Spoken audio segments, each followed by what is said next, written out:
The unlisted market has seen a busy and telling week. Confidential IPO filing, strategic defense investments, and companies quietly moving up the value chain. If you follow unlisted companies or track what could be tomorrow's IPO story, here's your sharp weekly wrap. Welcome to the SharesCart Unlisted Market Bulletin, where we decode what's happening before companies reach the Lal Street. Let's begin with the biggest headline of the week: Zepto's confidential IPO filing. According to multiple media reports, quick commerce player Zepto has confidentially filed its DRHP with SEBI, targeting an IPO of around $500 million. The keyword here is confidential, a route usually taken when companies want regulatory feedback without immediate public scrutiny. Founded in 2020, Zepto could become one of the India's youngest unicorn to go public if listing happens in 2026. More importantly, this isn't just about Zepto. If this moves ahead, all three major quick commerce players, that is Blinkit, Swiggy's Instamart, and Zepto, will be operating under public market discipline.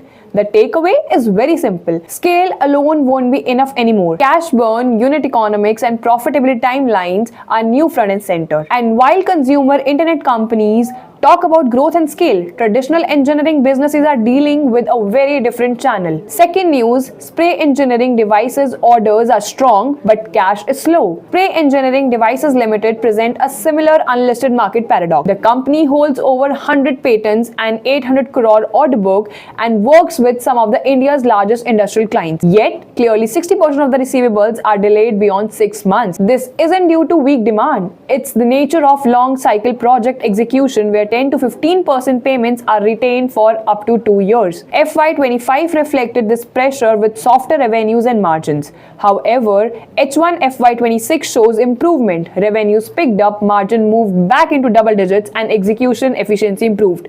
With ethanol blending and green energy projects gaining momentum, the opportunity is real. But cash flow management remains the key monitor. From project-heavy engineering, let's move to a company making quite but meaningful leap into high-value medical technology. Third, Polymetic enters medical devices, moving up the value chain. Polymetic Electronics has crossed an important milestone.